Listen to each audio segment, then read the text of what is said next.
like I said, I remember seeing Paul when his subscribers were 800. I have that memory in my head. And then I never, and that was 7-8 years ago. I didn't talk to the guy or had no, I could even access that or that could be real or any kind of thing like that. And so I hope that maybe in 7 or 8 years, someone's had a profound enough impact on something that through what I've been doing, that it inspires them to go and do something. And you know, if that's possible. We're going to devote our energies to sports and gardening, all the cultural pursuits as far as they're concerned. In fact, we're going to put the goons to sleep. Meanwhile, we dig.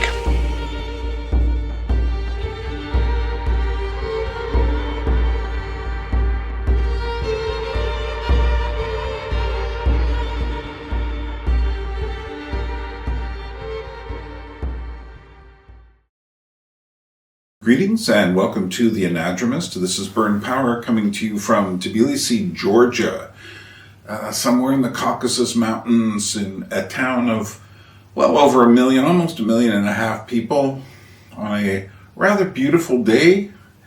I'm about to go take a long walk to find a movie theater. And meanwhile, what I've got is another Anadromous Dialogue, this time with Christian Baxter, who has his own channel, link below, in which he spends a lot of time interviewing people. I saw some of his recent videos from the ARC conference in London, and I thought, let's talk to him about what he thought about that and what is his project with interviewing people on his channel. So there is an interview with me over on his channel that we did last year. You might want to check that out if you haven't. But yeah, let's talk about that. My own perspective of the ARC, that is the Alliance for Responsible Citizenship, which is, I believe it's Philippa Stroud is behind it, along with some other people in the UK, as well as Jordan Peterson, kind of a combination of people. So there's different people involved, but it went from being, I think, 1,500 people the last time they did it, I believe that was 2 years ago, to about 4,000 now. And Paul Vanderklay, whom some of you know, has his own channel, did a live stream or two about it, and he was a little disappointed, not because of the messages of the speakers, but because of the general atmosphere. Now, I would say it's getting a bit professional. The room they were in was on the, what can we say, the anonymous side. It was a big, one of these big convention halls that, you know, it was just noisy, you know, ceilings disappearing into just grids and grills and stuff like that. From what I saw, I just said, like, yeah, this isn't conducive. And Paul's complaint was there was no place where people could go talk apart from the actual conference. That is, you were locked in this very noisy chamber. Anyway, Christian's videos on his channel, you can go check those out and check out Paul's take on the ARC conference. Gave me just an idea. My own thought, without going too much into it, is that there was no place for aesthetics within the conference, which there really should be. They're trying to be an alternative to, I guess, what would have been the mainstream, but now all of that's in flux. Are we moving to a better place? Don't know. You know, I have my criticisms and my hopes, and so we'll just have to see what develops. Meanwhile, Christian Baxter, we will discuss with him his perspective. Let me give you a chance to meet him right now.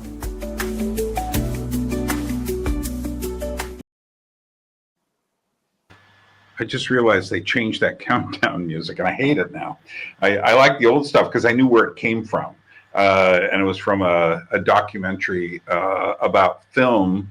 The music is by Anthony Moore, who was in some prog bands back in the 70s, 80s, 90s. I actually got in touch with him because I've tried to find the music from this film. It's called Film Before Film. It's just an amazing documentary, which I have on DVD. But anyway, so here we are. I've got Christian Baxter, who I guess you like to be called Seabax. That emerged. That was just what emerged.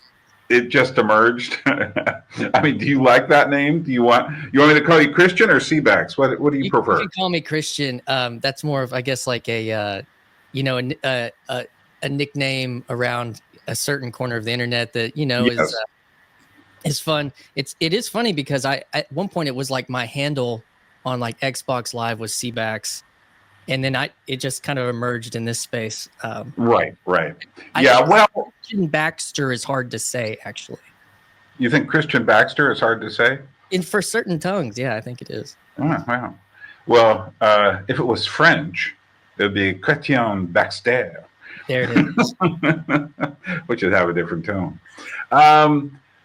Well, one of the reasons I wanted to have you on is I saw your videos that you did, kind of a bit of reportage for the ARC conference. The what is that? The Alliance for Responsible Citizens. Citizens, right? And that was held in London for the second time. Was the other one last year? No, it was like 2 years ago, wasn't it? Yeah. And anyway, and then Paul Vanderklay kind of gave a bit of his perspective. He did a couple of live streams and with questions about what was going on. And I've been thinking about, where are people trying to go? Where they're trying to go. And there are various, I don't want to use the word movement because I don't think we should. The problem with movements is they tend to get out of hand. They tend to go in places nobody is really hoping for. Whereas what I'm hoping for more is something a bit more conscious than a movement. And so something that has an idea of where it's going. Yeah. But so that I'm more interested in, for instance, artists who get together and start to come up with ideas. I'm interested in people who get together in actual physical groups. So, but before we get into talking about that and your perspectives on what you saw, one of the things that's been occurring to you as I see your channel is officially like yours truly, Christian Baxter, or is that? Yeah, Christian Baxter, yours truly. Okay. So what I've noticed is you've spent the majority of your time over there, which link will be down below. You spent the majority of your time over there doing interviews with people. And one thing I've learned, I've done my share of interviews, both on the channel, but I've gone through Europe interviewing puppeteers. I used to work at a radio station in Alaska, and I interviewed all sorts of people there. And one thing I learned is that the interviewer tends to accumulate information that the individuals being interviewed don't have, because they're conglomerating it. They're putting it together, whereas the individuals are just coming from their respective spheres. So I wanted to get, before we go a little further, I wanted to find out a little bit more about you, since I'm doing the interview. You're from Arkansas? Is that where you live? Yeah. Where at? It's in a small town in northeast Arkansas, about 10,000 people. Okay. And you are married, have children? Yep, married for 17 years, have a 15, 11, and 8-year-old, 2 girls and a boy. Okay, that's serious family stuff. Mm-hmm. You've been going to some sort of church, and now I think if I get my bearings correctly, you've mutated or moved into another denomination or something like that. Yeah, so I was a part of a church that I was a part of in high school. I was helping lead worship there, and then I went to college for, I squeezed 4 years into 5, and then after that, I came back there, and they hired me part-time and then full-time, and I worked there for another 10 years. And I actually was fired for being unfaithful to my wife, and And then through that process, we ended up actually going back to church there together as our marriage was reconciled. And I just attended there for 6 years after being on staff as a worship pastor there for the previous amount of time. Didn't do anything, just went to church, took my family to church. Right. So how are you making a living these days? I am a registered nurse. Okay. So yeah, and so rebuilding life from that. But as far as the church stuff, and then 2 years ago, there were some things that happened that were painful that weren't related to the pain that our family experienced. So something else happened at the church, and so we ended up needing to leave. And we've been a part of house church for the last 2 years, and in that process, we just hired our pastor, who was actually the pastor that fired me 8 years ago. And we are joining up with one of the parts of the Presbyterian Church in the United States, which the other church had been unaffiliated as kind of a, non-denom, basically Baptist with like just a little tweak in one set of doctrine. So Right. By the way, I'm noticing a bit of glitching on my end. Sometimes my connection gets weird here in Tbilisi. And so if it does, don't panic. Just go check your X page and I'll send you the information and we'll come back. It's the kind of thing that would be over in a few minutes. No problem. Yeah. Yeah. So, okay. So how did you discover the little corner of the internet? So during that time, when I was fired, that was in 2016. And if you line up certain stars and moons, that's around a certain character named Jordan Peterson's ascent to the public consciousness through YouTube. And that was really the only thing that I was accessing, like social media wise. And during that time was a very vulnerable and lonely time, but and a lot of introspection, and I was trying to rebuild my life.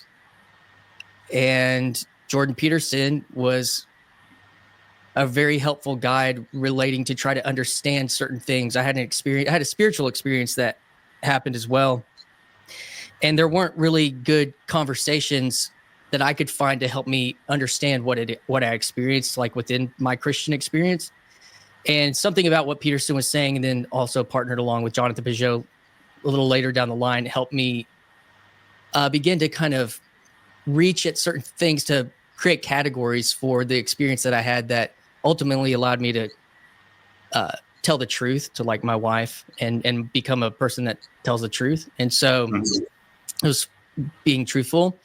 So that's like the deeply meaningful part. And early on, I can remember seeing Paul Vanderklay, so coming from a Christian, kind of pastoral background. I have an undergrad in biblical studies. And so that he was the only Christian talking about Jordan. No one wanted to touch Jordan Peterson, seriously during that time.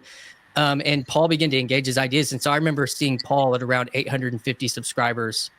But I wasn't in a place in life where I needed to be engaging in things online, in conversations, and I needed to be focusing on myself and my family and starting a new career and all those things. So I was very aware of Paul Vanderklay. I was very aware of when Jonathan Peugeot started having a conversation with Jordan. I was very aware when Jordan got sick, and then these other conversations started happening, like with stuff that David Fuller was doing connected to Rebel Wisdom, that where I saw Jordan Hall somewhere along the way, and I saw Paul's interview on there, and then John Vervaeke starts kind of coming into the conversation. I was just always kind of riding that wave as what I thought was the most.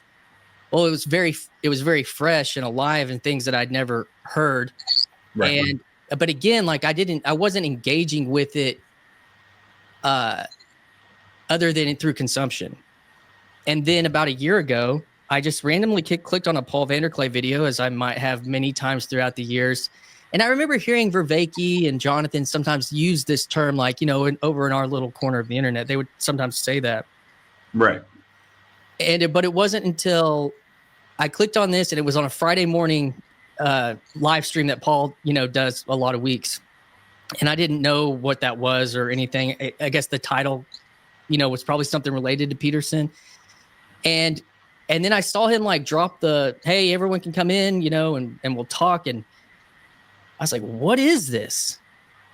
People are talking about this. This has been inside of my brain for like 7 years. Like I don't talk to anybody about this stuff, whether it's some of it's related to political things. Others of it just is, how do you have a conversation about symbolism in scripture, and how do you have a conversation with Jungian archetypes?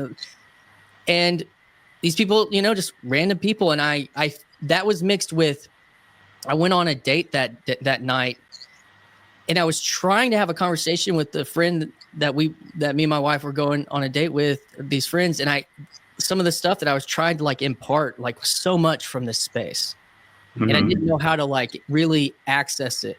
And I'd built this studio as a musician, and bought a camera, and had been trying to do some things like on Instagram. I shot some videos with a friend, and I just turned it on, and I was like, this little corner of the internet and how I see it. And I just said that because I was just reaching out, and then instantly 50 comments and 500 views. And I was like, what? And Chad was like, Chad the Alcoholic, who's got a channel that's related to Paul. He invited me to have a conversation with him. And I just kind of started just pouring out my thoughts on some video essays, and then broke into conversations after about 20 videos. So now you've been doing this for what, about a year or longer? Yeah, just over a year. I remember when you got in touch with me, and we did do a conversation, which is over on your channel. Yep. And but like I said, I've been peeking in now and then and just seeing how you're doing. And it is difficult to get, some serious traction. I mean, I've been doing this since late 2019, mid 2019. My channel hasn't grown particularly large. I mean, I've got a few thousand people. We're getting close to 3,000, but that's just life. Part of it is I don't play for the algorithms whatsoever. And, I'll put on something I know only a few people will watch related to the channel. And then, I know exactly the kind of stuff people are looking for that they really like on my channel. And so I've decided, I opened up another channel. Well, I actually have 5 channels, and one I don't count at all. It's just like, that's where I put my creative output.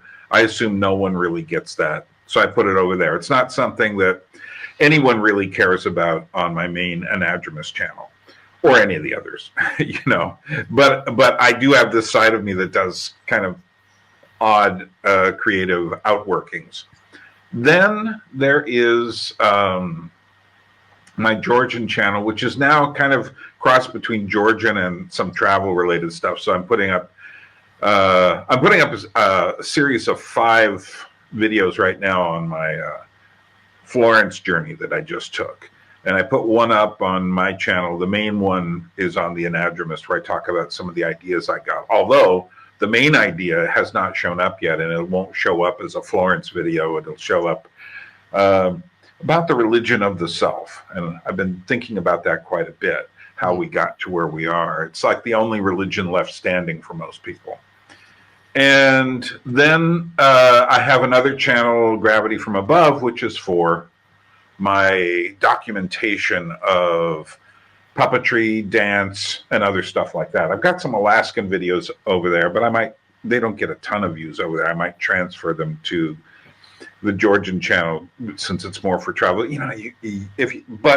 even on the Anadromist, I just have a wild amount. And so I opened up last year this channel that's just for my movie and film stuff. And so I'm siphoning off more of those people because they're a different kind of person from the person. This way I can just go ahead on the Anadromist and just do the stuff, whatever I want. And there's a certain kind of person there who comes to me because I've got some kind of ideas or something. Yes. So, but for me, I do need to make some sort of living from it. But at the same time, it's very hard to poke me and make me into a commercial entity. I'm just so resistant to that. And like I say, 10 to 15-minute videos, do them all on music. Music would probably push me quickly because there's a really rabid fan base for the kind of music stuff I would talk about. And I'm about to put out within a month, I hope, put out my magnum opus on Jimi Hendrix and where he got his sound from. I have a theory that is pretty well substantiated that no one seems to have ever thought of before. And that I know will get thousands and thousands of views. Teaser. Yeah, teaser.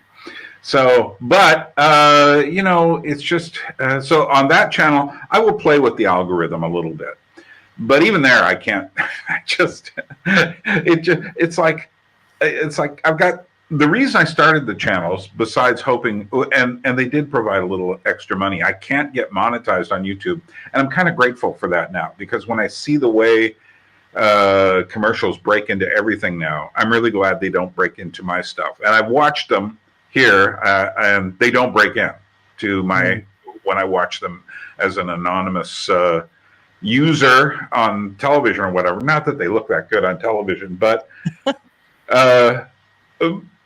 still, my main reason, and it's the reason I started, I have two different blog sites that I used to write quite a bit on, essay sites rather. They're not really blogs. You don't follow me around and like, what's Byrne doing today? Here's a picture of, maple syrup on a waffle.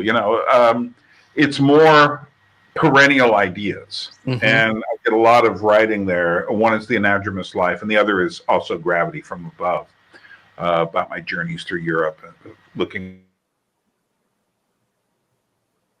at channel. But getting to the point,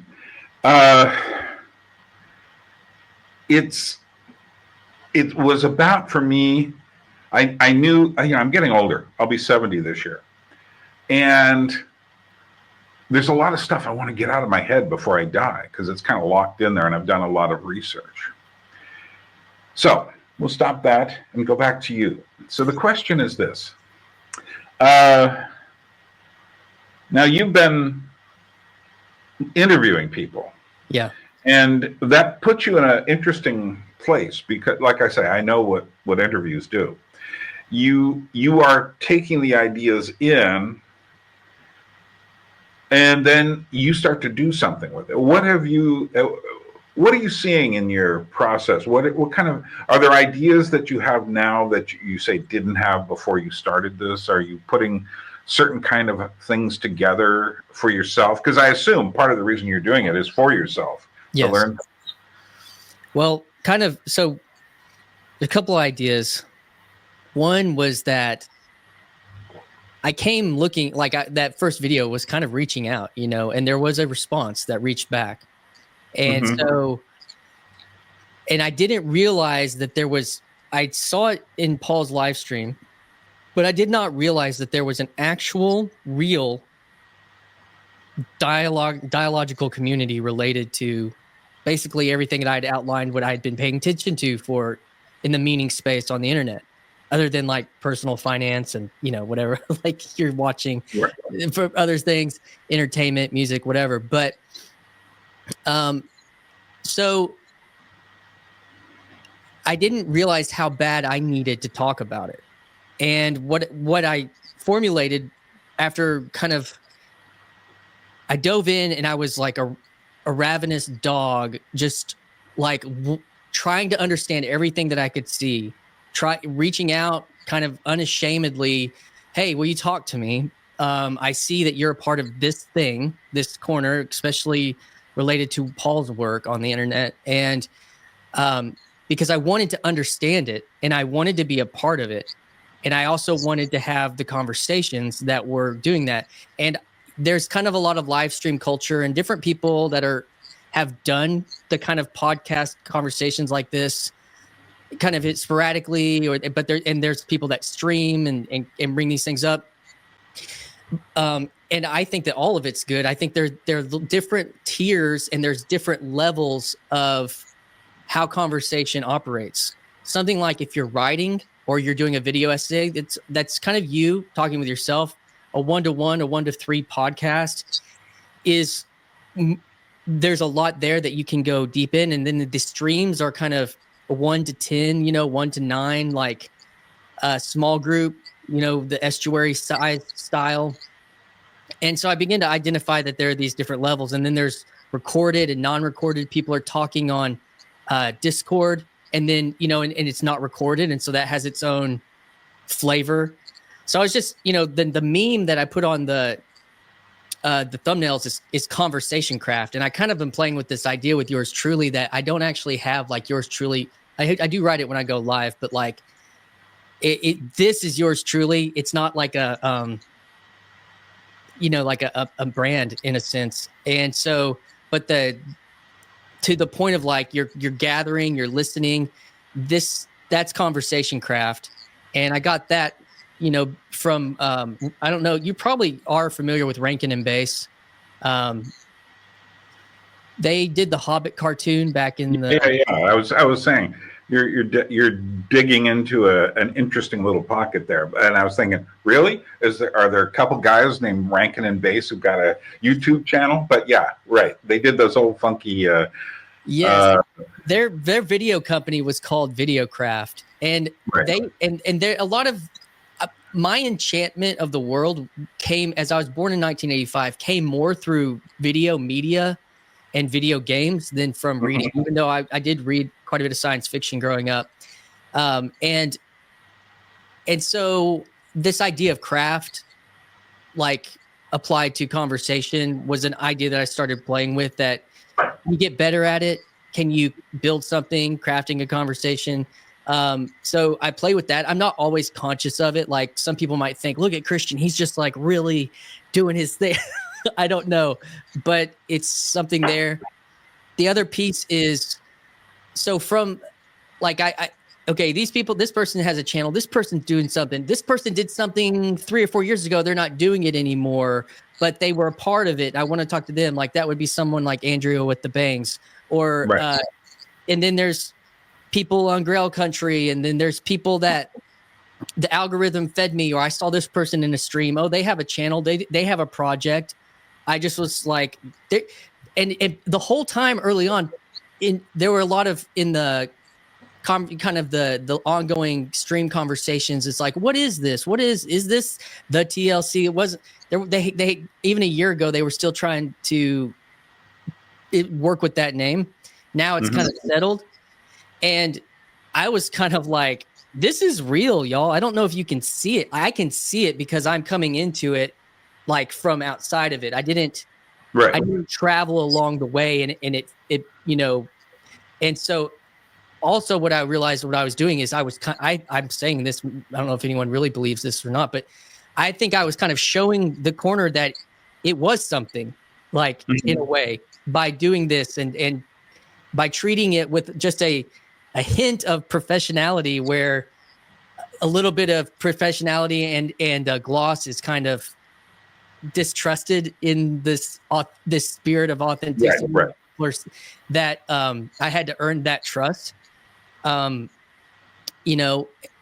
those were some of the things that I was taking in. And this other idea there's a really strong ecumenical flavor within the corner, and that's and it's, or interfaith, those kind of words, and then Paul brings forth this idea called metagelicalism.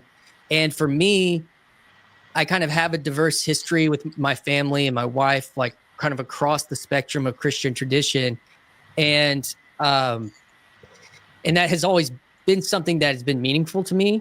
And to get to kind of embody that, but also understand that what's happening here in the digital space is that just like the digital came for, and this acutely because this is your stuff with puppets and with music, digital came at 8 a lot of things, video, audio. I think that has come for the walls of the church in a certain way. That's another Absolutely. piece of it. And what I'm kind of coming up to, and I hit this early on when I had my first conversation with Jordan Hall, which was my third podcast conversation. I didn't know it at the time, but what I began to experience and understand as I was trying to process what does it mean to try to like reach for somebody that has some status, try to do this rando thing that Paul has exemplified. What's going on? Am I only doing this for clicks? Am I only doing this for the algorithm? Asking all those same questions that you were talking about earlier. And I do think that the digital is, and this kind of goes with ARC too, but it's come for hierarchy. It won't completely dissolve it, but it is flattening a lot of the hierarchy and the things and the ways in which people move within hierarchies and status through the digital has changed that. And it's something that I've been trying to be conscious of as how I've been participating and seeking in conversations and things like that. So those are some of the ideas. Yeah, I see that. And I was thinking, my approach to interviews these days is very different. When I first started, I did get TLC people. And then I started doing odd stuff, like I reached out to my friend who's kind of a hermit in Alaska and did a couple of interviews with him. That was just like off the wall. Yeah. And I would hit people that I had some connection to. More recently, I've been, it's like if I get really interested in a subject, so travel is something I've been thinking about, what we've done to ourselves. So I did a couple of interviews, one with Lucy Lethbridge, who wrote this book called Tourist, which of course means I've got to read the book. But I had a very good conversation with her. Now, and then there was a guy named Doug Lansky, who's works in the tourism industry. And he was saying some things on his channel. Now, if I was to get into a political discussion with these people, I am sure I would find all sorts of differences between what I think and what they think. But that's not what I'm doing. I'm trying to find the closest approximations to truth I can. And right now I'm reading a book by a guy named Paul Boussac, who was born in France and is professor emeritus. He's over 90 years old at the University of Toronto, and he knows Jordan Peterson. And now this guy, if you go to his Facebook page, is just like constantly putting on stuff there that lets you know what his political thoughts are. You know, the kind of it's the kind of people I see on my Facebook page. They're older and they're cranky. And I found out that's what the snooze 30-day button is for. Because it's like, you know, and they do this closer to various political events and such. So I'm going like, okay, snooze you again for another 30 days because you're obviously, you know, bleeding from the eyes.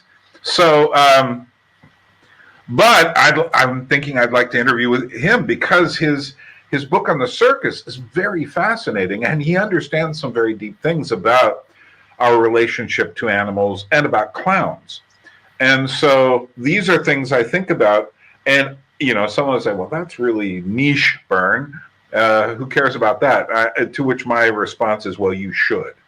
Yeah. And one of the things I'm doing is I'm trying to get beneath the daily surface of events.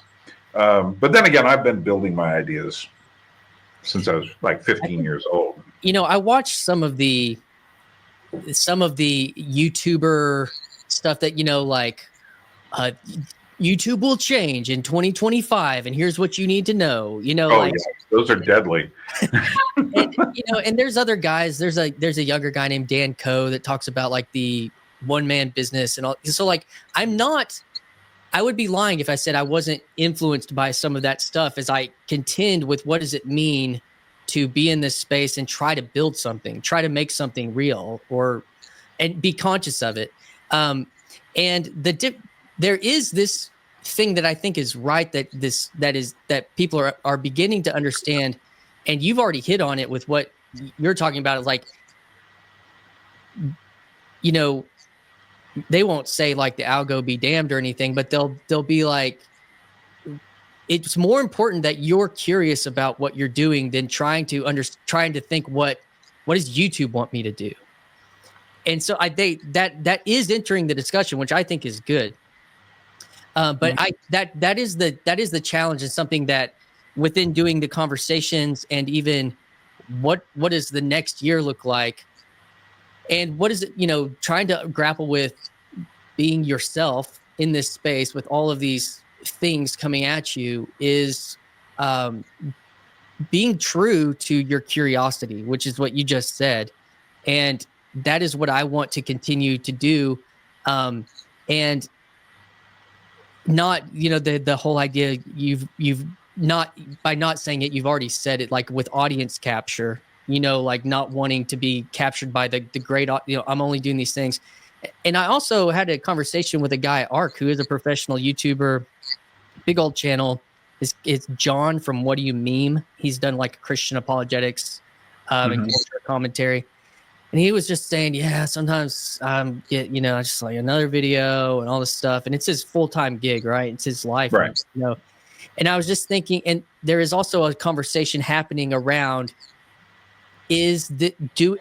having to tie your creativity solely to your income, which I've lived that in my previous life as well, a different way, but that it does rob you from being able to just truly go after something that you're interested in if it's not going to be good for the business.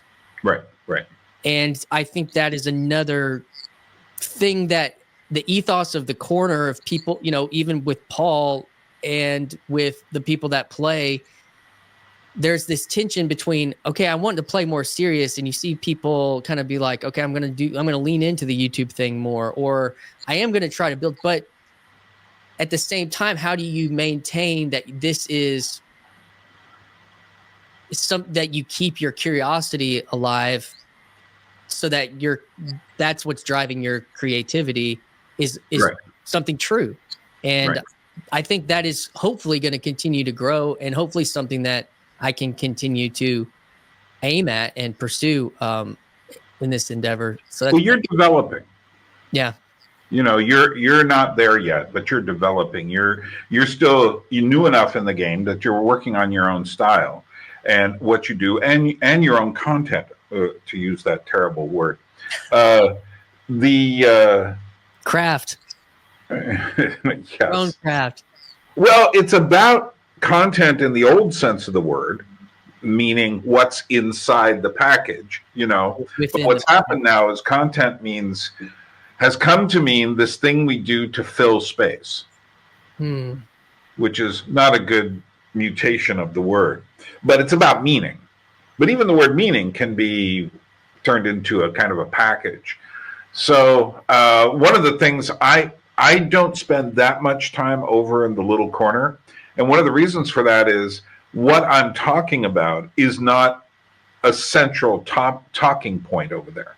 And that is to say, cultural things, film, movies, but obviously I go way off into puppets and masks and circus. I also am sharpening my blades to talk about art, and it's just not a central feature. They are, to quote Grim Grizz, it's more talky thinky stuff, and which is great. And I'm glad people are doing that. And sometimes I have talky thinky in my head, and I can spit it out. But I think that for me, it's like I've got this larger cultural project that I've been working on. And I just had someone on X yesterday interacting with me on someone's question, a question that I eventually let just go on and stopped watching it. But someone said to me, I like your stuff because it's so clearly not AI. It's not slick and professional. And what you're talking about, they were saying basically I'm more like things were a few years back, before everyone started branding themselves and making themselves into a thing. So I hope not to lose that. But that's why I have the other channel, because even on my Anadromous channel, I do have the talky thinky people there, some of them, But I also have I have Christians there. I have people who aren't Christians. I have people with very different interests. Some who, if I put something out somewhat artistic or something that people are like, yes, it's back, and I'm going like, no, it's all over there. It's not back. It never left. You just need to migrate and follow me on both channels. And I know better than to suggest to people on that channel, you should follow me on my other 3 channels, because that is pointless. But I think that the point for me is to communicate. Like I say, I've got a lot of stuff in my head I got to get out. Yep. I like the conversations. And so I think my most recent Anadromous Dialogue was number 43. This will probably be number 44. And then I've got another one with the same person I did for number 43, although I did that one 6 months ago, but I just put it on the channel now because it was over on the Anadrome. But I'm talking with, I think the people on my channel need to get to know this guy, Andy Edwards, better, who is a drummer who was with Robert Plant from Led Zeppelin, had a separate band, and this guy was his drummer in the band. Cool. And he has other things. He knows his stuff. But what's really interesting is he has what he calls Philosophy Sundays. And he really gets into all sorts of things. And I think he is what Francis Schaeffer would call a co-belligerent. Someone fighting the same fight, but from a slightly different perspective. And so on Friday, I'm going to talk with him about meaning and music.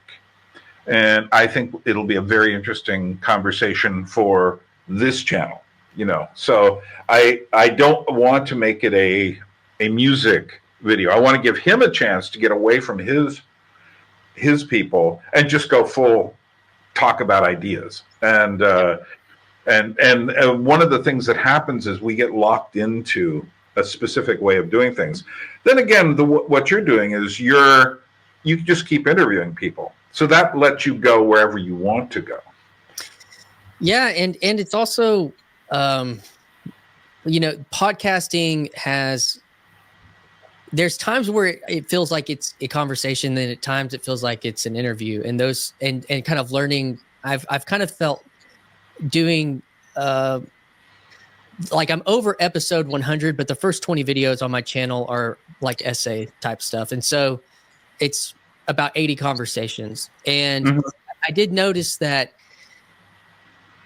what usually happens, the most of them are around an hour and a half, hour and 45 minutes. That it takes about 45 minutes to kind of just be willing to interview for 45 minutes. And if you can get to that point, that's around the time where a conversation begins to kind of make itself known, kind of people kind of settle into in the ideas kind of. That is something that I've kind of learned or experienced. But the other thing, we've both interviewed Benjamin Boyce. Yes. And talked with him. And I find him a very difficult person because he's such an interviewer. Yep. He will turn it back around on you as much as he can. That's so right. It's very hard to get past that part of him. Yeah, because he's very curious. He's very curious, but he also, I think, prefers the interviewer mode rather than the interviewee mode. Yeah. There's the question of how much of you do you want to share, is kind of a question with being interviewed. I wonder. I really enjoyed my conversation. And he was one of the people I got to spend a little bit of time with at ARC, and that was a lot of fun. He was actually the very first person that I saw that I recognized, and luckily he recognized. Yeah, I saw that. So let's go to what prompted you to spend your hard-earned money and go to. Were you actually on some sort of staff position with Paul? I mean, he joked about that, but what prompted you to go all the way to the British Isles and follow that? So, back in November, I had somebody that has been a big supporter of this channel say to me, "Is there something that we could put a little money towards that you think would be good for your channel?" And I sat on it for like a month because I was like, I'm gonna buy this, computer, camera. Like, what is it really? Like, I already am operating in a way like that's functional. You can always get better lights and whatever. And I really thought that the most value that I could get for the corner that I'm positioned in and the things that I'm truly interested in was like, if I could go to ARC, if that could be kind of financially feasible, you know, partner with that, I think that would be the biggest, the most value that I could bring to the channel and to myself. Because so you know, I've got Symbolic World, Jonathan's stuff. I went there last year. So there's two parts of it. When I made a video about a month ago saying I'm going to the ARC and I'm taking this corner of the internet with me. And it was kind of this dramatic essay read. And so the going to Symbolic World was kind of like a pilgrimage related. I'd just been playing on the internet for like a month and a half with this stuff. And, you know, I did this speed rando with Paul and I told him, like, connecting to you here digitally, like reaching through here, is me touching a world that has existed in my mind for the last 7 years. You know, so I'm ready to embody this world. I'm ready to connect to this world that is real. That's not just something that I'm consuming, and it's not just ideas. It's people, it's places, it's things, and it's matter, you know. And so I took, like, going to Symbolic World the week before Symbolic World. Peterson was in Little Rock, which was, I work in Little Rock. At the time I was working in Little Rock. I just was like, I'm going to go to a Peterson thing. And then a few days later, I hop in a plane and I go to Symbolic World. I actually shake his hand because there's only like 500 people there. And he was there. I got to tell him, you know, I thank you for your courage, you know, those years ago. And so pilgrimage is part of it. Like, but as I said in that opening essay, kind of that dramatic reading I did, which I have a playlist of the whole vlog, and it's the first video on the playlist. The first thing I say is I want to go where the story goes. And this is, you know, ARC is another part of the story arc of the Peterson phenomenon. I mean, that just is. And if there's an opportunity to kind of go be a part of that, I'm interested in that, because to me, everything that's come down from that, especially in the meaning and the religious space, more embodied by Jonathan in many ways, and Paul, is the most interesting thing happening in Christianity to me, honestly, like in a more broad sense.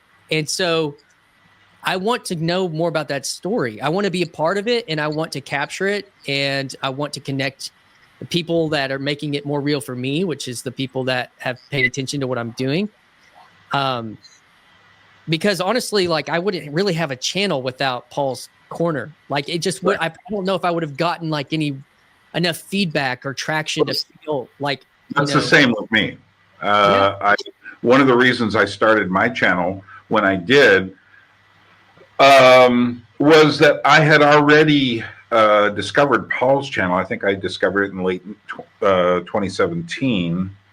And then I ended up moving to Georgia and watching the conversations that he was having.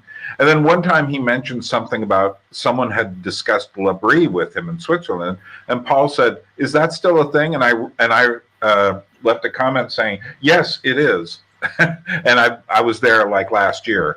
And also I was there when Schaefer was alive. And so I got on, and you'll notice the first couple of videos have something to do with my time at L'Abri. I'm about to try to do something soon. The guy who started the Jesus People group I was a part of is still alive and wants to talk to me. And so after I have a private conversation with him, I'd like to have an Anadromous Dialogue with him. And I think, as one of the founders of the Jesus movement, who was basically at ground zero in the San Francisco Bay Area and started his ministry in 1967, which is when it all began, and at the same time saw the mistakes that occurred. Not all of them, but many of them. And so I'd like to talk with him and introduce him to the larger community, and just see how that goes. So I do have these ideas for people I'd like to talk to, bring in. There's another guy who was the leader for a while at Swiss L'Abri, who's kind of a philosopher now, and I'd like to bring him on board. And I think his ideas would be very challenging for the kind of people who like those things. So I like bringing in people that I've bumped into or come across or something like that. I think the conversation between Estuary and Labrie is one that I think needs to probably happen. One of the things by doing this vlog, you know, I did 80 conversations last year. My family's kind of like I have two brothers and a sister, and then and you know, and my parents are they're watching along and different things a little bit here and there, but they almost all watched the whole vlog series. Right. And my brother-in-law, my sister and brother-in-law live in Nashville, and he was asking me a little bit more after the interview I did with Paul about Estuary. It really kind of captivated. He's a family pastor at a Presbyterian church in Nashville, and he and my sister were like, "Yo, you know, Christian, that," and they started talking about Labrie, which he's at Covenant Seminary, which has a Francis Schaeffer Institute, like at Covenant Seminary in the United States. But anyways, he was telling me, or they said, you know, we met me and you know, my brother-in-law. They were like, we met at a Labrie dinner, and I didn't realize that. And so, you know, I knew actually it brought your name to mind because I know that you've been connected to Schaeffer's work, and that as I had thought, you actually knew him and spent time with him, and so. I think that is an important dialogue that probably needs to take place, because there's probably many people in the Labrie world that need to kind of interface with the ideas that Paul's playing with along with Estuary. Yeah. Well, Labrie is a strange sort of amorphous thing. I've often thought that, you know, you can go in and look at who is the leader, who is working there, who is teaching. But in fact, the real central part of it is who were the students. And this is still true. When people come there, and it's still going strong, I highly recommend the Swiss Labrie. But when they come, it all depends on who else comes. So I've been there at times when it's just like having the most interesting discussions with people. And people will show up there for many different reasons. They're not all coming there as part of some sort of evangelical retreat or something like that. The whole point of Labrie is to come with questions. So it's a place, but they're not the kind of questions you find in the little corner of, you know, the Paul Vanderklay, Jonathan Peugeot world and all of that sort of stuff. It's a whole different kind of thing. Often very, very concrete kind of things related to how people are living now. And there will be intellectual people who come there. And of course, there's sometimes tension between, you know, someone who's going through a terrible divorce or something like that versus someone who comes there wanting to know about predestination and Calvinism versus someone who comes there saying like, life is meaningless. I just came here because someone suggested I should. And so there's all these different levels of the kind of people who would show up there. So for some people, they show up there for a couple of days. This, I think, used to be more true than it is now. But even when I was there, say 2015, 2016, you would get people, it's on the evangelical tour of Europe, you know. And there was a woman there who was from like South Carolina. She was a church organist, and she had just come back from Paris, where they actually allowed her to play one of the most massive pipe organs in the world at the, which one was it? St. Sulpice, or one of the churches there. But she came to Labrie, and she was just very, very much a Southerner. And she was just saying, you know, I don't know why everybody says Paris is so good. And I was just going like, okay, I can't explain it to you. So, but it was really funny. But this person and her daughter were definitely coming to Labrie as part of the, you know, places you should go. The next, we're going to go to the Wittenberg door or something. You know, it's just like the evangelical trail. But yeah, but what Labrie and the Little Corner have in common is the idea of discussion and questions. And the greatest part of Labrie, for my money, the teaching is often very good, and they have tons and tons of lectures that are online that you can find. But for me, it's the discussions around what they call the formal meal. And so you come there, and this, the table is set out nicely by the students, and you come and you sit around it. Maybe there's 15, 20 people around a table, sometimes just 10. But then it's the worker who's there will say, does anyone have any questions? And there'll just be these awkward moments, especially now when people are so, they're kind of honed into the media more than they used to be. And so suddenly you're being asked questions, and it's not YouTube, it's not a radio, it's not a book, it's like life questions, but it's also can get extremely intense, and it can like I say, it can wander all over the place. And what I've noticed is that, interestingly enough, L'Abri is one of the first places I know that when they saw the whole thing with laptops developing, they said, okay, students cannot use the laptops until the day is done on certain days of the week. And then just as they put that into practice, the iPhone came along. And so then they said, okay, and they changed the rules so that it was like any device with a screen basically had to be put away, and they had a place to put it because people are so weak in using that stuff. They'll sit in a meeting and just be looking at this, and you can't do that there when you're watching a lecture or something. They just won't allow that. Yeah, I think there is a lot of what's going on is this new. So, well, help me understand, L'Abri. Is it a place, or is it something you can do, or is it both? Well, it's not a system.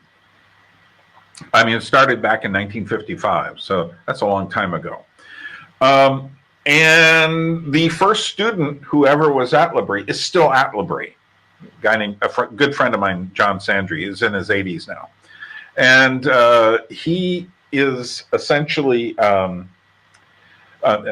But L'Abri has essentially been a place that has kind of mutated over the years, but it's still centrally a place to come with questions. And the questions all depend on essentially the epoch we are in. For instance, I was there in 2016, and I ran into these girls who were students who were there, but they were all using words like cisgender and heteronormative and all this stuff. And there was a clique of about, 4 or 5 university students. And I said, So the next time I came back, which was like a year later in 2017, because I was doing these puppet tours looking for puppeteers to interview, but I would always stop at L'Abri. I gave one of my lectures was on propaganda. Mm-hmm. Also, during that 2016 one, I did one that's still kind of ahead of everything because it was called Conceptual Humanity. Mm-hmm. And it was my thought that if we decide we can control who we are at the root, then eventually, and I was already looking at stuff like the loss of the human with our interaction with robots and dolls, sex dolls and all this other stuff. And there's already people that I had discovered who had married their living doll in Japan and such like this. Yep. And now all this stuff just seems like it's just right around the corner. Then it seemed weird, but now, but back in I first showed up there at the end of the 70s, and we were talking about stuff from the end of the 70s. And I was, in fact, the first person before I left there to give a lecture on punk rock. And to talk about what it meant and such. And over the years, I've done other stuff like that. I just realized when I was there, it's like, oh, I can do this. I know a lot of what this is about. But yeah, it's a place where basically people come. You have to basically write to them ahead of time and say, I'd like to come. They charge you a certain amount each day, which is certainly less than you would pay if you were at any sort of lodging facility. But for your price, you get you're half a day a student and half a day worker around the place, kind of, cleaning things up and making sure all the dishes are done and all this practical stuff. And, but, while you're a student, you also have a tutor who kind of guides you through what you want to learn there. So people come for all sorts of reasons. And like I say, it really depends on the person and who's there, what people get out of it. I think one of the things that I think about what the digital has done, because, to get to Switzerland, to find the place where academics likely, or people that have a lot of cultural grip and grasp to teach or discuss these things, that used to be pretty much locked away in the library and in the academic institutions, and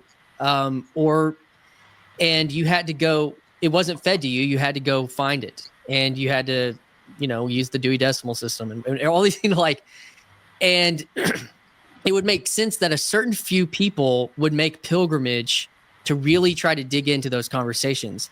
I think what's happened since the advent of the iPhone and algorithms, and is that all of those ideas are accessible, and you can feed yourself, you can consume the Tyler, the truck driver, the plumber. They are listening to the high level stuff now. And there's not, you can't scale Labrie. No, but that's also its strength, and the reason for that. I'm not denying no, that. No, let me explain. When I first went there were no other Christian-related institutions who cared at all about the arts. And a lot of that came out of Hans Ruckmacher. In fact, most of it did. And over the years, more Christians have been a bit more connected to the arts. Although I still see, I can't walk into a church without having to just pray my ears are not so offended by the songs, because they're so sentimental, and these people don't realize they've been kind of infested by a sort of commercial romanticism about Jesus and my heart and all of this stuff. So, you're preaching to the choir right now. Well, not everyone watching. No, I do. I know I've got a few people who are, me and Jesus are getting along pretty good kind of people, which is fine. I hope they do have a good relationship with Christ. But when I first got there, I was a bit more spiritual than I am now. That is to say, overtly so. And I remember going there. I went to the door, and I still remember this woman, Linny, and I said, "Hi, I want to be a student here."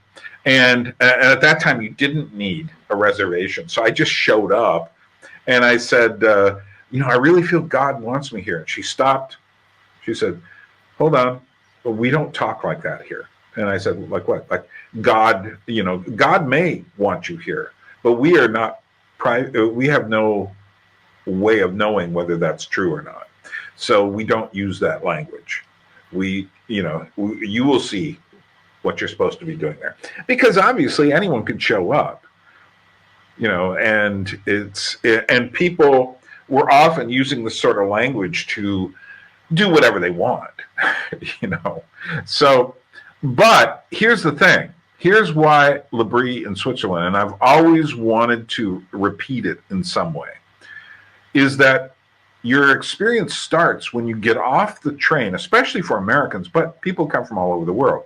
You get off the train at this little town called Aigle, which is at the bottom of the mountain. Then you go up 3,000 feet on the windingest road, just over, there are the Alps all over the place, and you're going straight up right on the edge of them in this bus. And then you get off in this little village, and the little village is still there. And that in itself puts you in a place where you're no longer, it's like you're out of your zone. And I think that's one of the problems, is people stay in their zone. And in order to understand something, you have to get out of your zone. That's one of the reasons I moved to Georgia, not the state, for those who don't understand, here in the Caucasus Mountains, is because it's challenging, and it puts me in a different kind of headspace, and it makes me ask questions. And that's what L'Abri did. That's what Alaska did for me too. That's what New York City did for me in a very different sort of way. And what I recommend is that people who feel like they want more intensive treatment go to a place like L'Abri, because it's the problem with knowledge on the internet is that you're not getting a meal. You're getting someone turning on a fire hose, and everything is just coming out. And you can spend day after day after day just drinking. Is that what you're doing? Like being flooded with all of this stuff. But the truth is, until it hits the road, until the rubber meets the road, it doesn't stick. It has to be something real. So so, I can't just hop, that's happening to billions of people every day, all the time, everywhere at once. Oh, exactly.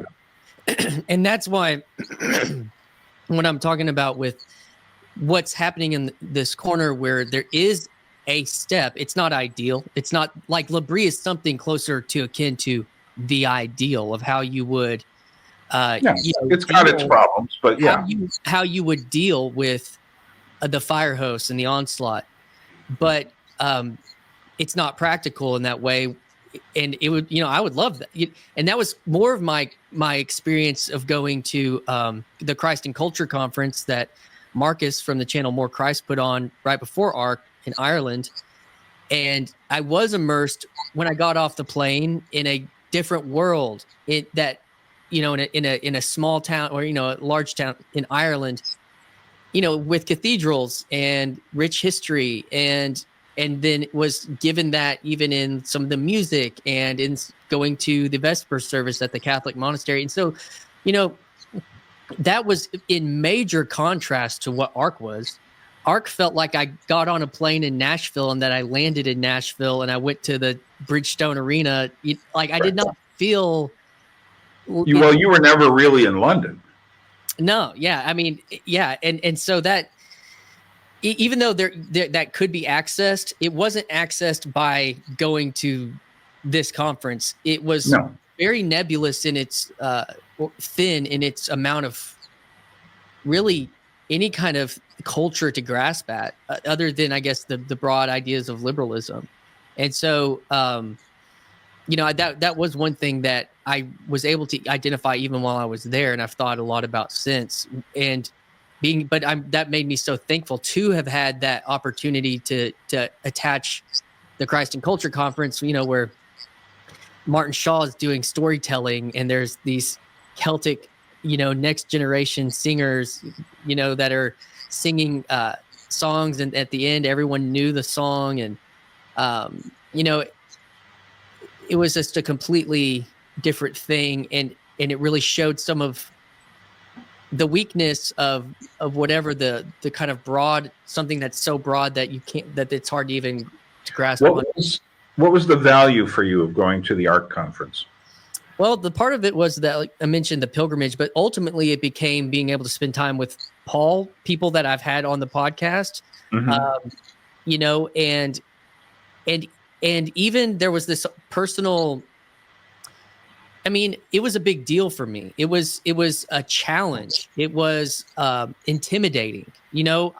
I'm working out my own hero story over here, on my channel and in my life. And so that was also a part of the great value for me, was taking the courage to capture it and be that guy with a selfie stick and some microphones. And, and the value was also that I was sharing value with a real community of people. Like, I did a live stream while I was there in the middle of that expo center with, and I was just hanging out with 100 people that I've already hung out with on the internet. And it was very interesting that way. And, and there, like I told you, I'm a registered nurse. I don't hang out in elite spaces. I didn't go to an elite school. I'm not, I didn't grow up in that arena.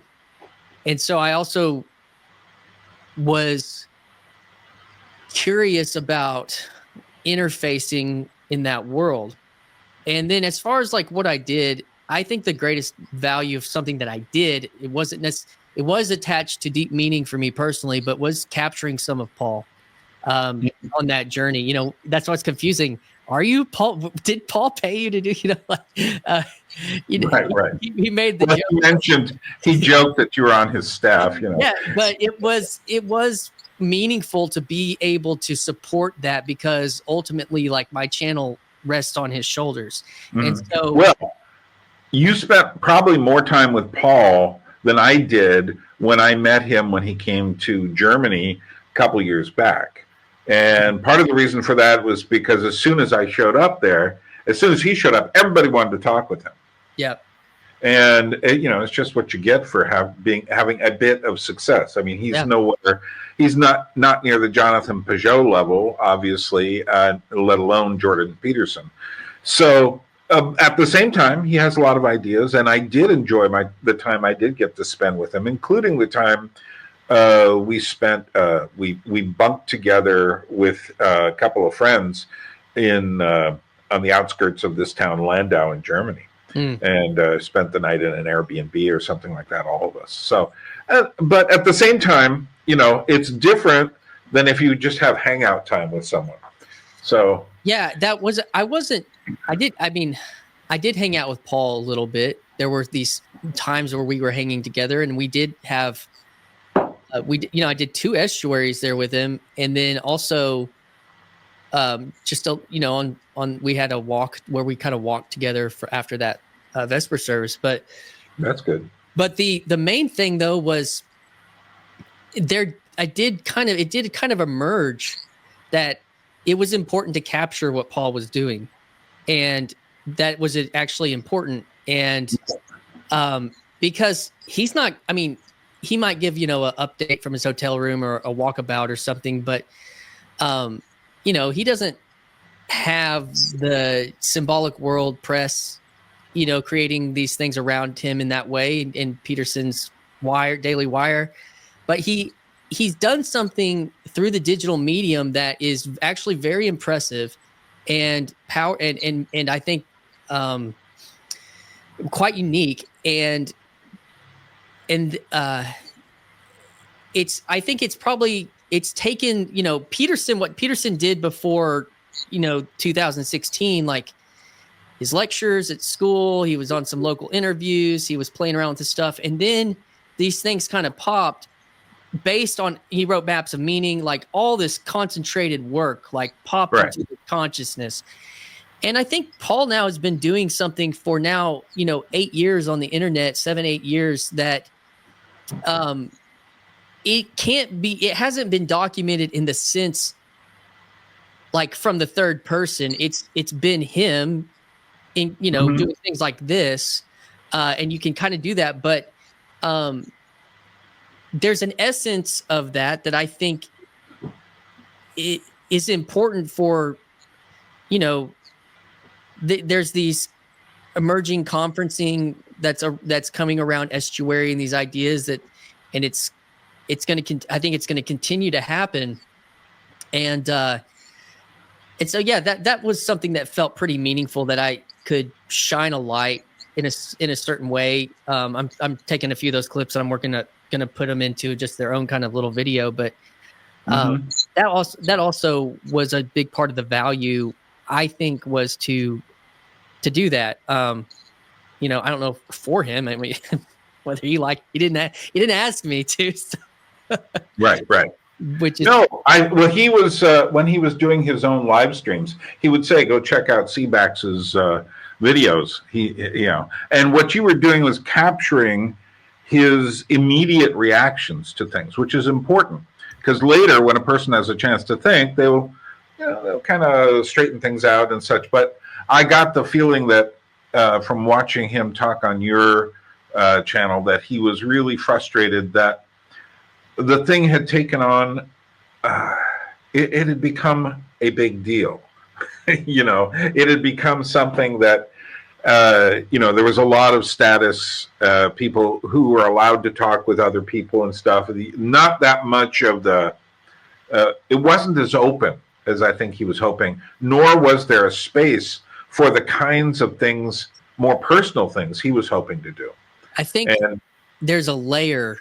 It could continue to exist as it is with the addition of a layer that isn't just implied networking and implied relationship, but actually like an explicit layer of dialogue, of an ecological, mixing of specialists and generalists and ideas that could emerge through an explicit layer within the kind of the liturgy of the conference. And I think that he felt it so acutely as he's been doing more and more of this work, and understands the value, and is in a certain way, I think, believing in himself in a way, and I say that in a positive sense, in the work that has emerged from what he's been doing. As he should, because he has seen a certain amount of success doing that. Right. And that is, and I think what's happening now is he's kind of gotten to a point where he wants to get through with everything that we do.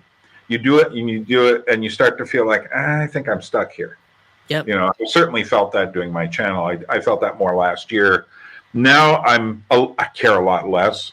So at the same time, I go like, okay, we'll just keep working on this other channel, but we'll make sure we feed the people over on this channel. And also one thing I'm about to do is open up a Patreon. I've been wrestling with this for a while because I find some problems with the Patreon model, but I'm going to swallow my pride and see if that works a bit.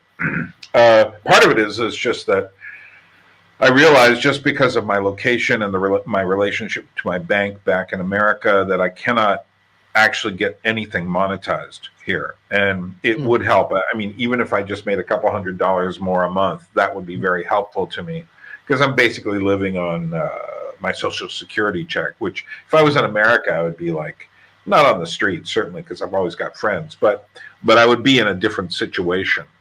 And this is the result of spending so much time researching things, and sadly not having a family, although I really wanted one. But what are you going to, I lived in New York City for 16 years, in which most of the women are crazy.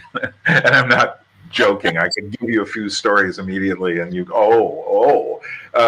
and living in Alaska, which is not exactly known as a place where women hang. Fertile ground for... Yeah. If I'd known about Georgia like 20 years ago, I would have been here. And I would have probably gotten married by now. Because there's all sorts of really interesting, intelligent women here who are Christians. So one of the interesting things... Censor that out. Yeah. One of the interesting things with doing this stuff, when I was a worship leader, I traveled and did conferencing and camps, and was contracted to do that stuff as kind of this side hustle, part-time gig thing, that I wish had been, that I was successful and had been my full-time gig or whatever. But so I contended with this contracts and payments and that kind of thing in that world. And so as this thing started to build a little bit, and YouTube says, oh, if you get 500 subscribers, you can turn on memberships, and then people can do. And I remember looking around and being like, I don't see anybody in the corner that does memberships, really. I was like, it must be a thing. I was like, Paul does. Yeah, I know, but it's okay for Paul, right? He's got a lot more people. It's okay for Paul because it's Paul. But, Everyone else needs to be deferential, or everyone else needs to be humble, or I don't know what the right. But I was just like, if I don't do this, it's going to kind of eat away at me inside. If I don't just set this up and get this going and just kind of play with it and just be upfront about it. And because I feel like money in my old kind of ministry thing, was like all this dance, and it's just like I'm just tired of that. I don't want to. And so I hit 500 and I said, I'm turning on memberships. If you want to support this channel, support the channel, become a channel member, whatever. And it's been a journey trying to figure that out. But I just listened to a video, one of these. So Jack Conte is the founder. I know who he is.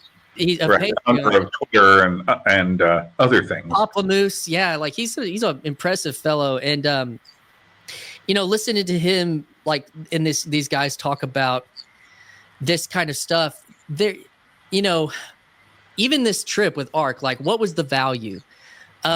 I knew that it was going to be valuable to people in this space, and but I also knew it was going to be valuable to me, but it only was going to be maximally valuable to people in this space if I was honest about what I said I was going to do, which was take the corner with me, and people responded to that. People responded to that financially. People responded to that in the memberships and these things, and it was like, and what I'm more interested in than channel growth is highly concentrated sub or community. Like, I think Paul has this, is a highly concentrated group community. And to me, that is way more important than if I can get to a very high level of subscriptions. The only thing that subscriptions, I think, get you is, they call them like vanity metrics, but is someone can quickly look at your channel and say, oh yeah, maybe I'll get some reach because they have this stuff. But, like, I have 725 subscribers, and all those ARC videos all got 500 or 600 views. To me, that's a great ratio. Like, and so those are some of the things that I'm thinking about with operating in this space, and where to place my value on the metrics and where to place my value. And so with the thing, like with ARC, I'm already thinking about Midwest Estuary. Like, well, let me put something in your ear here. And it's just a little something to think about. This year in July, last week of July, last 10 days of July, I'm going to have my 70th birthday here, and I was going to invite some friends here before that. But then I said, let's do my second gathering in Georgia. And I don't know if you've seen any of the videos that I did. I did a couple of them. It was in October of 2023. Check them out. Okay. But what it is it's a chance for people to come here. I want them to be exposed to Georgian culture, because I think Georgian culture has aspects that we've carelessly dropped, but we can learn from them. And whether it's the Orthodox Church here, or whether it's the music, one of the things that's happening during that period is that there is a folk music festival that happens on the mountainside right behind me, and it happens for 3 different weekends, and those happen to be right on either side of my birthday and in the middle. So I'm going to invite people to that, and then we'll spend a few days in the mountains. So that I think that if you watch the conversation I had with the guys at the end of what was this time like for you, 10 days is a lot to ask for someone, but they were all, and I had someone from Latvia, Netherlands, Israel, Italian part of Switzerland, Brooklyn. I even had one guy from Mississippi, and I told him, I said, I just want you to know right now, you are the most exotic person in Georgia, because no one has ever met anyone from Mississippi. Certainly not a guy who worked at Walmart right before he left to come here. So, and he said to me, his name's Luke, he's a great guy. He said to me, well, I don't know if I'm such a great example of Mississippi. And I said, you're perfect. But the thing is that it's, I don't want a lot of people coming. I don't, if I get 10, I'll cut it off there. 6 was what we had last time, and that was fine. I can take a couple of more, and I've got some people who really want to come because they can only come in the summer, although I prefer the October time for cultural reasons. But part of it is also to get people out of their environment and to put other thought, give them a chance. Once you're in a place like this, you start thinking things you never thought before. And that to me is the value of being here. So it's not about, I asked Paul if he he said, nah, I'm not going to be able to. But I'm thinking, okay, maybe 2 years, 3 years down the road, we'll try to raise some money to get him here. And the point is, yeah, we would listen to him. But the point is not, it's not about teaching, although I shared a few things while we were here, but we were also talking about issues live on the ground as we were walking. Mm-hmm. And in other words, bringing it down from, bringing it off the internet, putting it down on the ground. We're walking around, we're looking at things, we're talking, we're interacting, we're eating, we're thinking about all these things in real time, in real life. And that to me is important. So I'm going to put this announcement up. It might go up before this video goes up. Sure. And I'm hoping to put this up on Saturday. So, anyway, I just put that in your ear. You're welcome to think about coming. Well, that is a gracious invitation. Thank you. Yeah, well, it'll only be open for about a month, or until if I get too many people, I'll have to divide it up and do a second one. That's right. But I handle all of the stuff, the logistics and everything. How much have you interfaced with like John Heers and his stuff from Georgia? None. Do you know what he does? No. John Heers has a podcast called Heavy Things Lightly, and he does Tamada Supras all over the place. And he's connected to kind of symbolic world. Right. No, I've never heard of the name until now. Yeah, so he also helps a nonprofit that does like kind of, he calls it what's the government agency that sends young people out? Peace Corps? Yeah, he calls it kind of Christian Peace Corps. So he's got that he does, and when he went and did Peace Corps, I think he spent time in Georgia. Right. And later send me his information so I can look. I will, because he's been doing the Supras. He also has a restaurant down. I'm not exactly sure where it's at, but he hosts those. But then he did one at the Symbolic World Conference. I think he did one at ARC. He's hosted a few brought in kind of some speaker people. Right. Because of, from what I understand, there's a really specific nature to the Georgian culture, and he was explaining it to me, maybe even one of the interviews, because I interviewed him at ARC, where because of where they were in between the two kind of powers that were compressing it and vying for its support, and that it ended up creating a very distinct culture. I don't know if proud's the right word, but like and there's a lot. It is very distinct. There's a lot of gift that the world needs from. Well, that's been my point since I arrived here, and it'd be interesting to get in touch with him. Yeah, so, I think you should. But one of the things I did with the last group I had was I had a night where I just invited Georgians over. Of course, I know other people besides Georgians, but I wanted them just to interface with Georgians, and that was the thing they most liked. Because I think you can find your expats and stuff, and they're interpreting things for you. But the Georgians themselves are not interpreting things; they just are. And it was very interesting contrasting the guys who came with the Georgians. The Georgians were all talking about how they'd like to go to the West, and Georgia's a difficult place, and they're all sitting there saying, "No, you don't understand what you have. We're coming from all these different countries, and you guys still have a culture together. Our cultures are atomized." That was another experience, like going. You think, oh man, I'm going to a new country across the ocean, and I'm gonna, and again, that was why going to the Christ and Culture thing was so important, because when I was in that airport, and I shared this on the blog, like at Heathrow, and I'm just looking around, like I'm nowhere. Exactly. Well, airports are nowhere. And I was like, I'm gonna go to this, little like basically airport Chili's and have fish and chips to kind of like. Grieve that I didn't really get to touch any British culture. Right. And to that point, and we just forget how important that is, and how beautiful. Yeah, it would have been nice. Did you meet Tayo? I did. We had a dinner together with a group of people. Oh, that's good. That's good. So you got in touch a bit.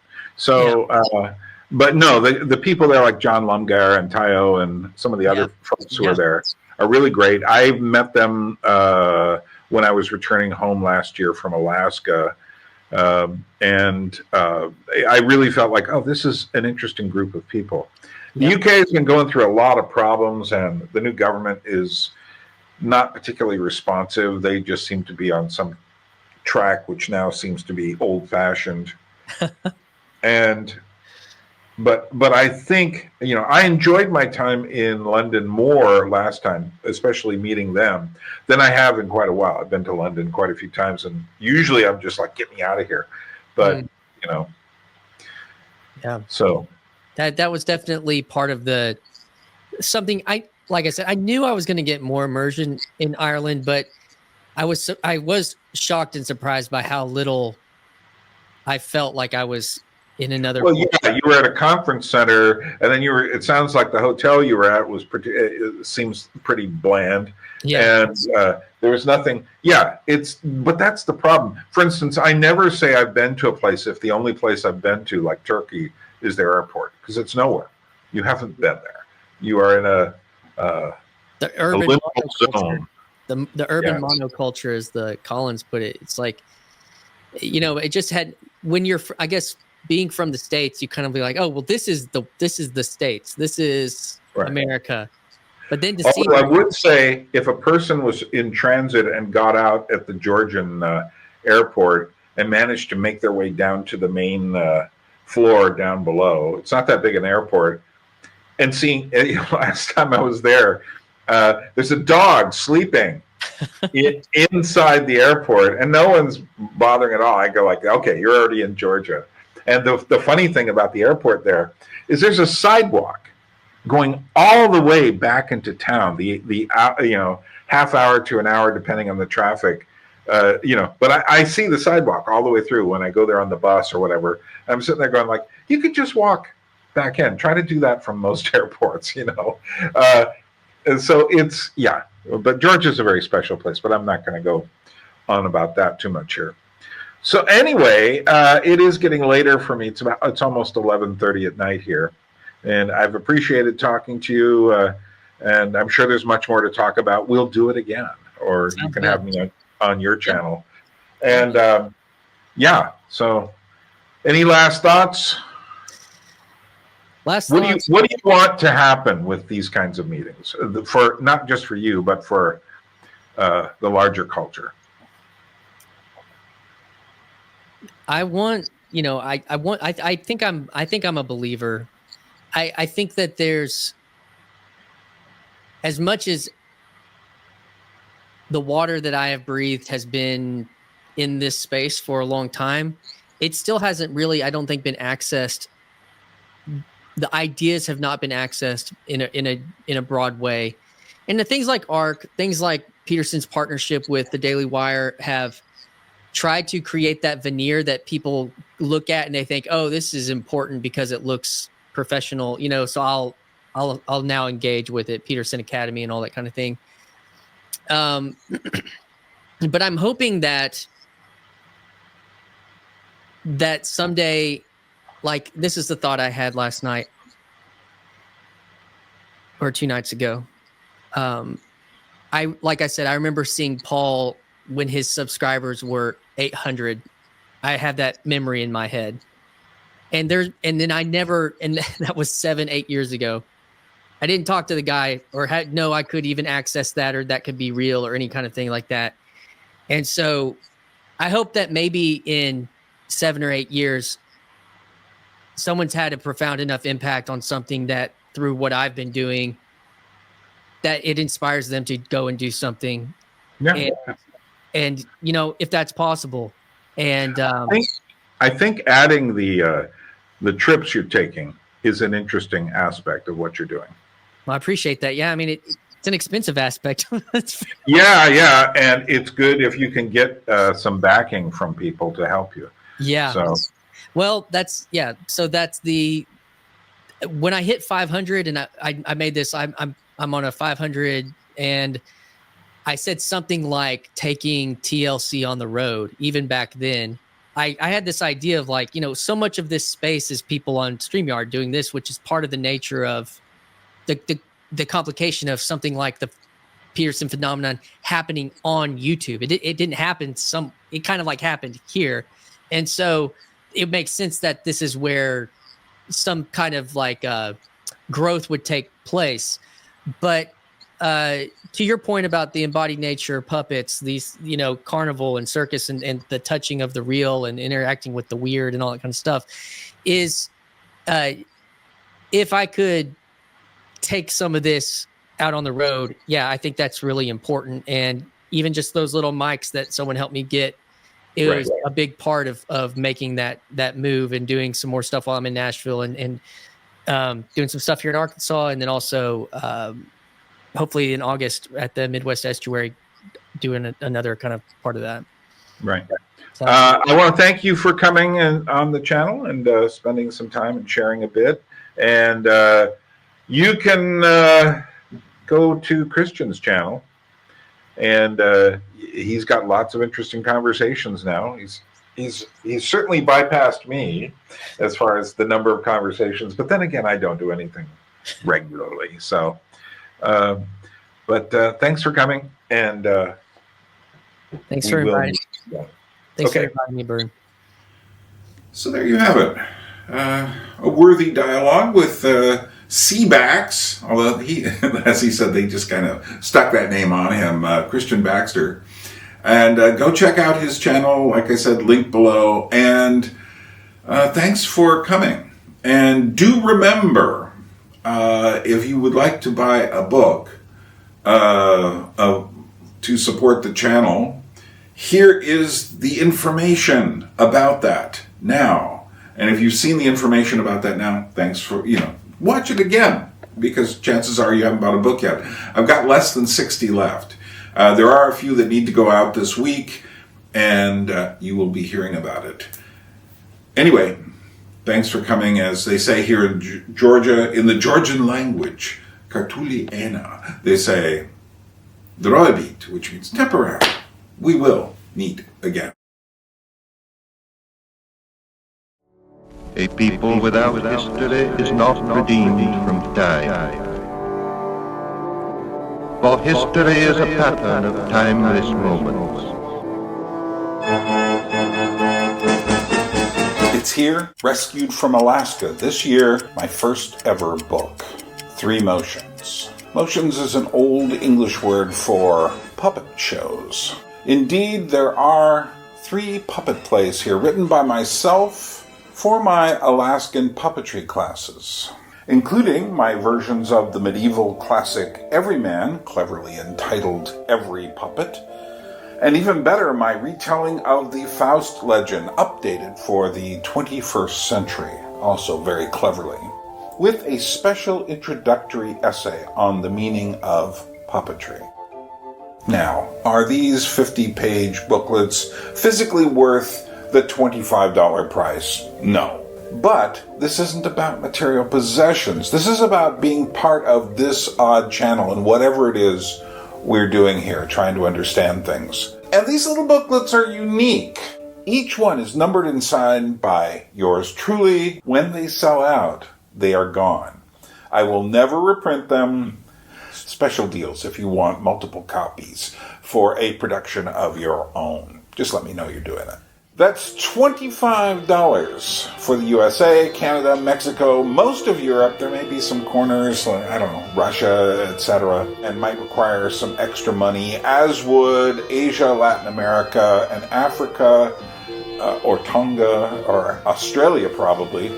I'll have to add another $5 or so, depending on where you're from. But part of the money goes to my assistants who are shipping these from me from their respective American and European locations. Use the links below, PayPal, GoFundMe, and make sure you add the word book, B-O-O-K, book to let me know this is not just a normal contribution to the channel, which you can still make. This book will not last long. Help me keep the channel alive. I get no other funding except from you, the viewer. I don't get it from YouTube. I don't get sponsorships. It's up to you. If you appreciate what I do on this channel, get a book. It's a great way to remember what this channel was about, and it'll be something unique because they're all signed and numbered.